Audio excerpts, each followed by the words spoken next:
Estaba cenando en un restaurante con mi novio, estábamos riéndonos mucho y de repente él me dice, mira, allá está tu otro novio. Yo me alteré y le dije que se esconda debajo de la mesa, él no se movió así que lo empujé. Al final él no quiso, y se molestó porque según él, estaba bromeando, pero con eso no se juega. Todo comenzó de la manera más idílica posible en El Mantel Blanco, ese restaurante que es tan exclusivo que tienes que reservar con meses de antelación y donde los camareros te miran como si te estuvieran haciendo un favor por servirte. Mateo, mi novio, me había llevado allí para celebrar nuestro 3er aniversario, y yo me sentía como una verdadera princesa de cuento de hadas. Llevaba mi vestido favorito, el vino era exquisitamente caro y la luz de las velas hacía que todo se viera con ese filtro suave que borra cualquier imperfección. Estábamos en medio de un brindis, jurándonos amor eterno y riéndonos de tonterías, cuando el ambiente cambió de golpe. Mateo tiene un sentido del humor que yo a veces no termino de procesar, porque siempre mezcla la realidad con sus bromas pesadas y mi cerebro simplemente no sabe dónde termina una y empieza la otra. De la nada, mientras dábamos un sorbo a nuestras copas, él puso una cara de sorpresa fingida, señaló hacia la entrada del restaurante y soltó una frase que me congeló la sangre, mira, Lorena, allá viene entrando tu otro novio. En ese preciso instante, mi mente sufrió un cortocircuito total y absoluto, como si se le hubieran cruzado todos los cables de la lógica. No es que yo tenga otro novio, por supuesto que no, pero mi cabeza empezó a dar vueltas a 1000 por hora imaginando escenarios catastróficos. Pensé que quizás algún ex resentido había aparecido por arte de magia o que algún desconocido que me hubiera saludado en el supermercado iba a entrar y Mateo iba a montar un escándalo. El pánico se apoderó de mí porque yo solo quería que nuestra noche fuera perfecta y cualquier interferencia externa me parecía una amenaza de muerte para nuestra relación. Mi instinto de protección, que a veces es un poco desmedido, se activó de la forma más absurda y desesperada que se puedan imaginar. En lugar de mirar hacia atrás para comprobar si lo que decía era cierto, mi única prioridad fue poner a Mateo a salvo de cualquier malentendido o escena desagradable. Le susurré, con una voz que era una mezcla de súplica y comando militar, que por favor se escondiera debajo de la mesa de inmediato. Él se echó a reír, pensando que yo le estaba siguiendo la corriente en su broma estúpida, pero yo hablaba totalmente en serio. Veía cómo la gente en las mesas cercanas empezaba a notar mi agitación y eso solo aumentaba mi nivel de paranoia. Como vi que no se movía y seguía con esa sonrisita burlona, sentí que el tiempo se nos acababa y que el otro estaba a punto de llegar a nuestra mesa. Agarré el mantel blanco, que era de una tela pesadísima y costosa, y empecé a tirar del brazo de Mateo hacia el suelo con todas mis fuerzas. Le rogaba en voz baja que se agachara, que no quería que nadie arruinara nuestro aniversario con una pelea innecesaria. El pobre Mateo pasó de la risa al desconcierto total en un segundo, tratando de soltarse de mi agarre mientras yo casi me subía encima de él para empujarlo hacia abajo. Mi cerebro solo procesaba una cosa: si él no era visible, el problema no existía y nuestra burbuja de amor seguiría intacta. Fue entonces cuando la situación escaló a un nivel de caos que ni yo misma puedo terminar de explicar de forma coherente. En un arrebato de pura desesperación, porque sentía que el enemigo estaba a centímetros de nosotros, le metí un empujón seco y contundente en el hombro. Mateo perdió el equilibrio por completo porque no se esperaba que yo usara tanta fuerza física en un sitio tan elegante. El impacto hizo que casi derribara su copa de vino tinto sobre el mantel inmaculado y terminó medio de rodillas en el suelo, golpeándose la rodilla derecha con una de las patas de madera maciza de la mesa. El ruido del golpe fue sordo pero lo suficientemente fuerte como para que varias cabezas se giraran hacia nosotros con cara de espanto. Cuando finalmente se levantó, Mateo estaba rojo de la vergüenza, con el pantalón manchado y una expresión de dolor que me partió el alma. Me miró como si yo fuera una completa desconocida que acababa de atacarlo sin razón alguna en medio de un evento público. Con la voz entrecortada, me soltó la bomba de realidad: Lorena, por Dios, era un chiste, no hay nadie allá, estaba bromeando. Yo me quedé paralizada, con las manos aún en posición de ataque, tratando de procesar que todo el peligro era producto de su sentido del humor y de mi reacción impulsiva. Solo alcancé a balbucear que lo hice por nosotros, que quería evitarle un mal trago y que mi intención siempre fue proteger nuestra paz. Sin embargo, Mateo no lo vio así en absoluto y su actitud cambió drásticamente del humor al resentimiento más profundo. Me dijo que mi reacción no era normal y que le parecía sumamente sospechosa la rapidez con la que decidí ocultarlo en lugar de enfrentar la situación. Según él, si yo no ocultara algo de verdad, no habría entrado en ese estado de histeria colectiva unipersonal. Me dolió muchísimo que cuestionara mi fidelidad cuando yo literalmente estaba dispuesta a tirarlo al suelo para que no sufriera por un malentendido. Pasamos de una cena romántica a un viaje de regreso a casa en un silencio sepulcral que se podía cortar con un cuchillo. Ahora él insiste en que llegué a la violencia física por una tontería y que eso demuestra que tengo algún tipo de inestabilidad emocional grave. Siento que es profundamente injusto que me juzgue con tanta dureza por un error que cometí bajo una presión que él mismo generó con su broma. Si no hubiera dicho lo del otro novio, yo jamás habría sentido la necesidad de actuar como un guardaespaldas de película de acción barata. Mi lógica me dice que yo fui la víctima de una broma de mal gusto, pero él se empeña en hacerse el ofendido por un empujoncito. Al final del día, lo único que yo quería era que nada empañara nuestro aniversario, y terminé siendo la villana de mi propio cuento por querer ser demasiado precavida. Comentarios de la historia principal. Usuario Anónimo 1 dice, a ver si entiendo, tu plan para salvar la relación ante un supuesto amante era meter a tu novio oficial debajo de la mesa como si fuera un Golden Retriever castigado. Tienes la lógica de una caricatura de los años 40 y la fuerza de un luchador de la WWE. Es ridículo que pienses que eso ayudaba en algo. Respuesta de la OP. Es muy fácil juzgar cuando no estás ahí sintiendo que todo tu mundo se va a desmoronar por una coincidencia extraña. Mi cerebro entró en modo supervivencia y lo único que quería era que Mateo no pasara un mal rato, aunque ahora él lo use para dejarme como la loca. Usuario Anónimo 2 dice, si yo le digo a mi novia que viene su otro novio, y ella me empuja al suelo de un golpe, lo primero que pienso es que el amante sí existe y está armado. Tu reacción fue de alguien que tiene mucha culpa acumulada o de alguien a quien no le llega el agua al tanque. Respuesta de la OP, Mateo es súper sensible y a veces se toma las cosas de forma muy personal, por eso me asusté tanto de que cualquier extraño le disparara los celos. No tengo ninguna culpa, solo tengo un novio que no sabe cuándo parar con sus chistecitos de mal gusto. Actualización 1. Ha pasado exactamente una semana desde que nuestra cena de aniversario se convirtió en un episodio de lucha libre profesional. Las cosas en la casa están absolutamente insoportables, con un ambiente que se siente más frío que el congelador de una carnicería. Mateo casi no me dirige la palabra y, cuando lo hace, usa un tono de voz tan monótono y distante que me hace sentir como si yo fuera una criminal convicta esperando sentencia. Lo peor de todo es que mi hermana, que siempre tiene que meter las narices donde no la llaman, se enteró de cada detalle escabroso de lo ocurrido. Resulta que Mateo, en un arranque de inmadurez que todavía no le perdono, decidió desahogarse contando todo en el grupo de WhatsApp que tenemos con mi familia. Ahora mi hermana me llama prácticamente cada 2 horas, con un tono burlón y condescendiente, para preguntarme quién es el otro y si ya le puse nombre. Por más que le grito que no hay ningún otro hombre en mi vida, ella insiste en que si intenté esconder a Mateo es porque tengo una vida secreta digna de una espía. Todos en mi familia han asumido que soy una infiel profesional y que mi error en el restaurante fue simplemente un fallo en mi sistema de ocultamiento. Me siento atrapada en una narrativa que yo no escribí y donde cada explicación que doy parece enterrarme un poco más en el fango. Mateo ve estas llamadas y se queda callado, alimentando su propia paranoia con el silencio cómplice de los demás. Para intentar limpiar mi imagen y demostrarle a Mateo de una vez por todas que él es el único dueño de mi corazón, tomé una decisión drástica.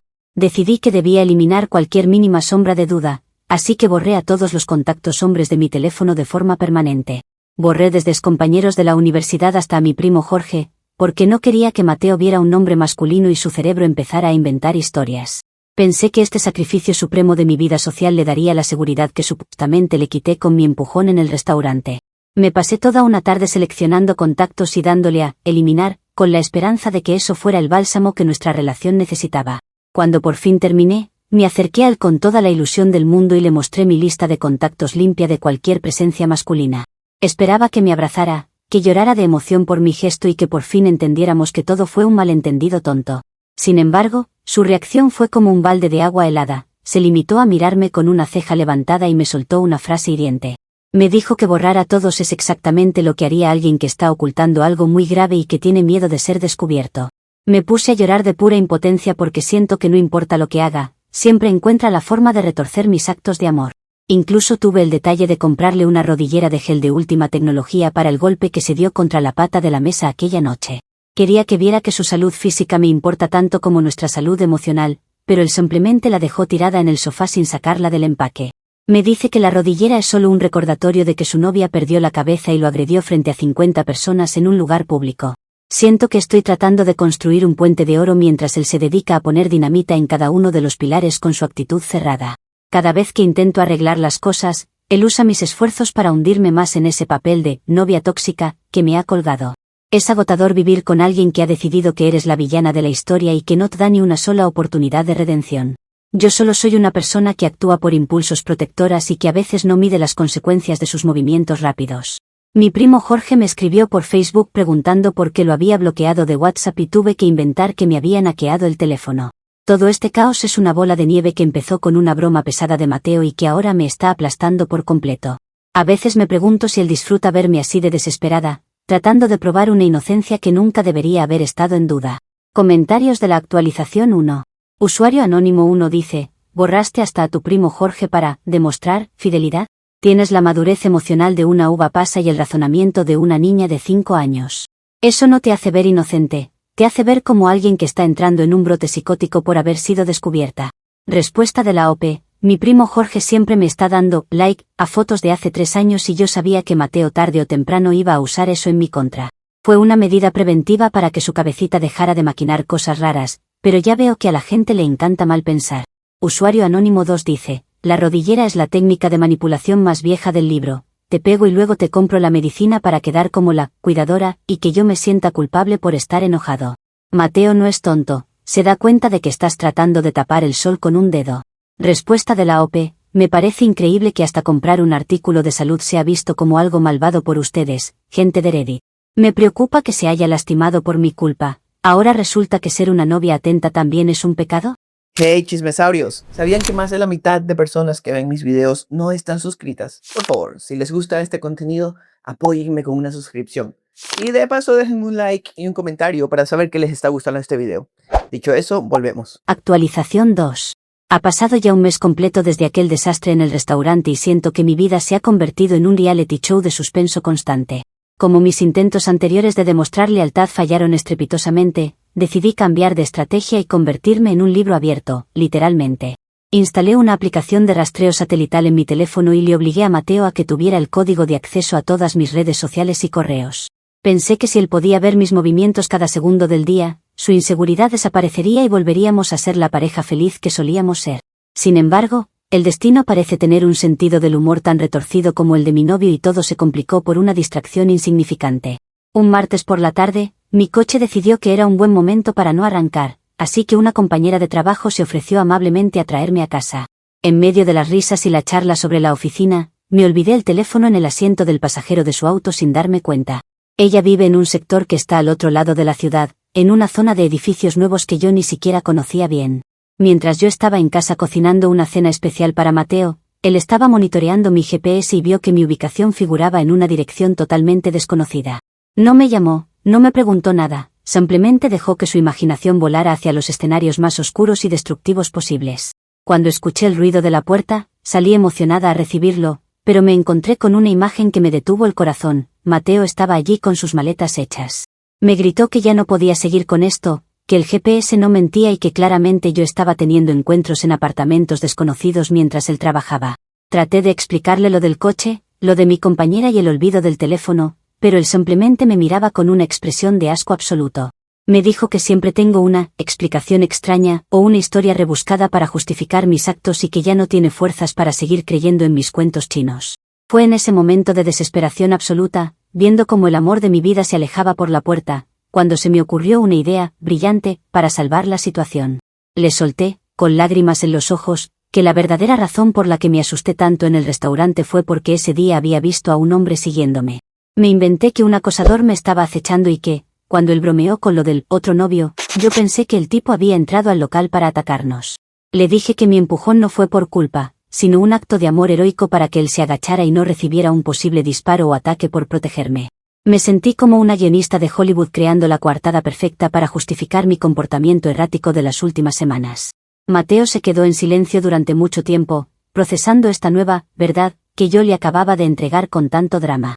Finalmente, soltó las maletas y se sentó en el sofá, con una expresión que era una mezcla de alivio y una preocupación renovada. Me pidió perdón por no haberme entendido antes, pero luego vino la parte que yo no había previsto en mi improvisación desesperada.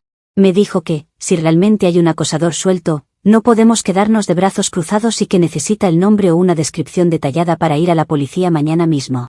Mi corazón empezó a latir con una fuerza violenta porque me di cuenta de que mi mentira piadosa me había metido en un callejón sin salida legal y social. Ahora estoy aquí, fingiendo que tengo miedo de salir a la calle mientras trato de buscar en internet descripciones de personas que puedan pasar por acosadores creíbles.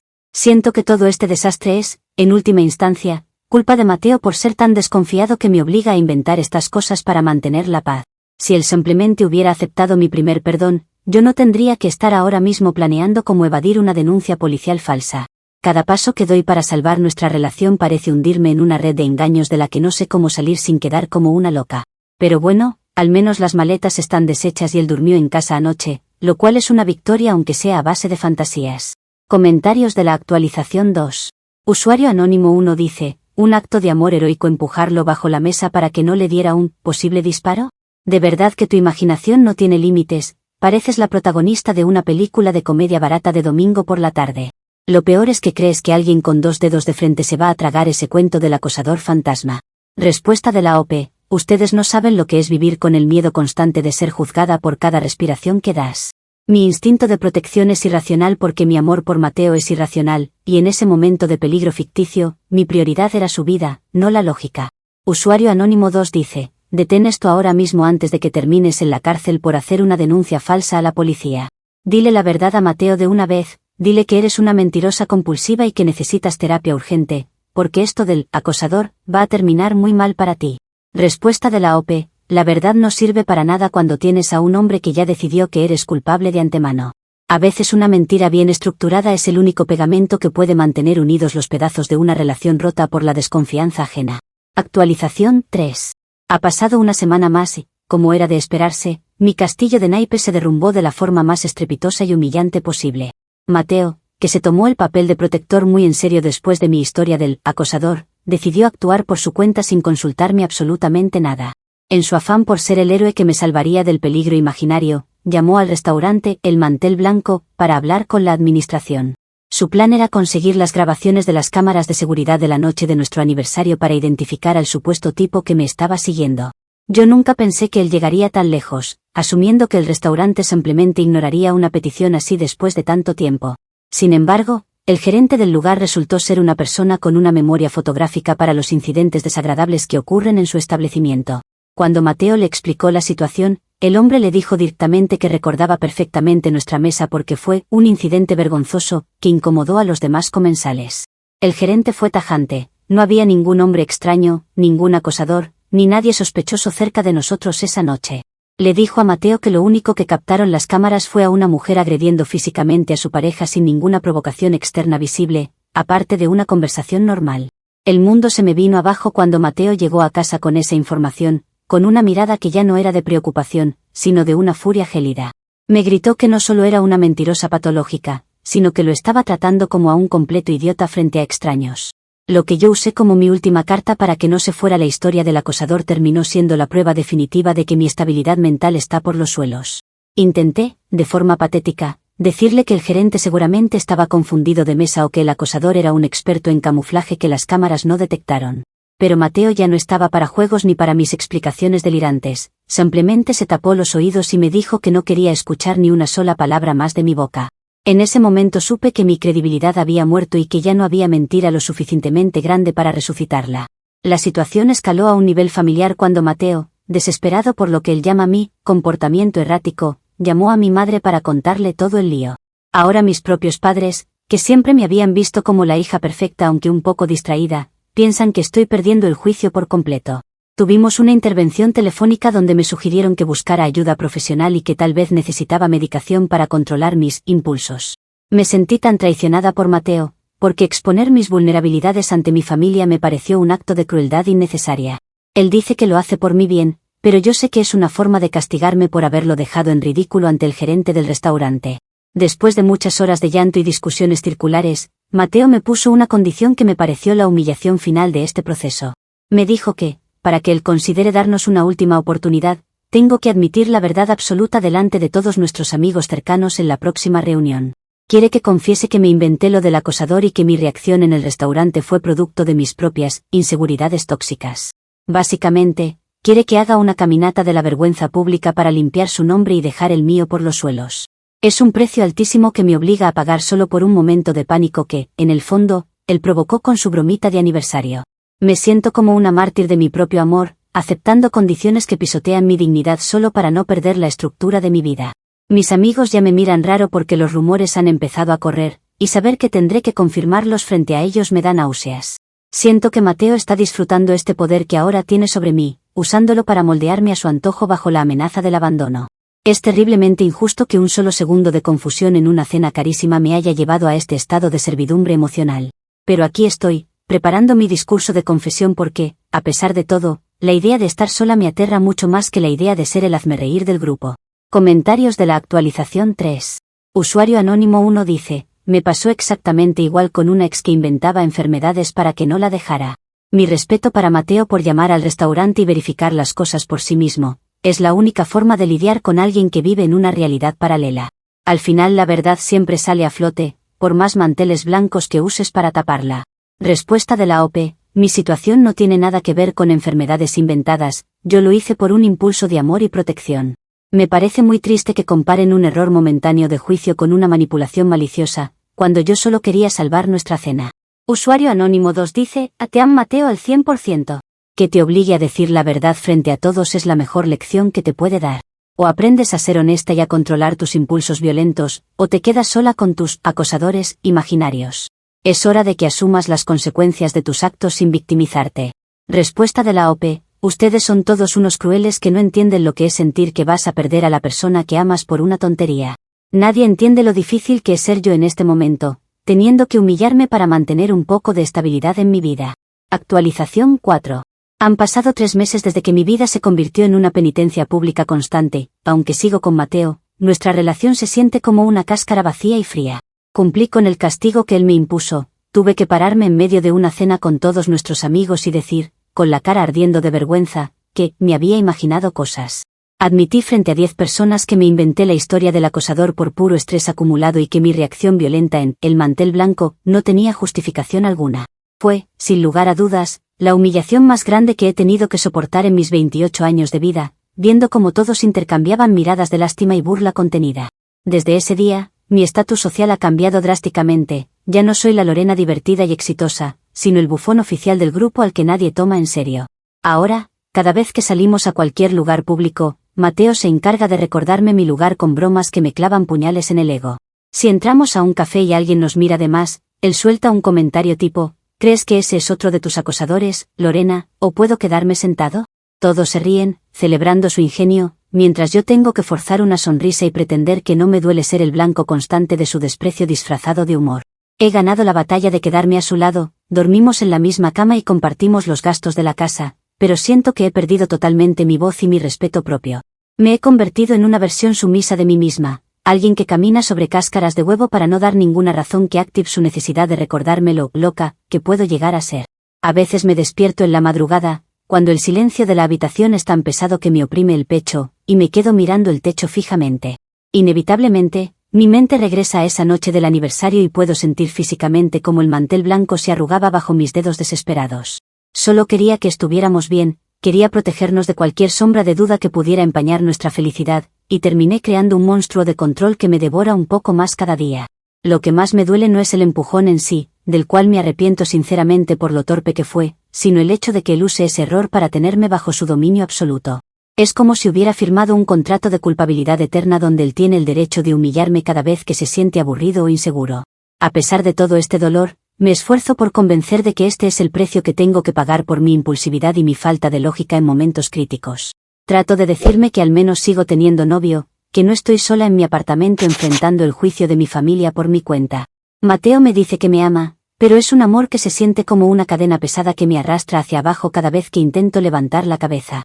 Mis padres están tranquilos porque creen que estoy mejorando y mis amigos piensan que por fin he sentado cabeza, pero por dentro me siento como si estuviera gritando en una habitación insonorizada. Es profundamente injusto que un solo segundo de confusión y un malentendido con un chiste me hayan condenado a vivir pidiendo perdón por el resto de mi existencia. Supongo que esta es mi nueva realidad, ser la mujer que empujó a su novio bajo la mesa por un fantasma y que ahora tiene que vivir bajo la sombra de esa anécdota ridícula. He logrado mantener la fachada de pareja estable que tanto me importaba, pero el costo ha sido vaciarme de toda dignidad y alegría genuina. Miro las fotos de nuestro aniversario y ya no veo romance, solo veo el preludio de mi propia destrucción social y emocional. Al final del día, conseguí lo que quería, que era que Mateo se quedara conmigo a toda costa, y supongo que debería estar agradecida por ello. Es irónico que, por intentar salvar nuestra cena de una posible confusión, terminé arruinando el resto de mi vida con una certeza devastadora: nunca volveré a ser igual ante sus ojos.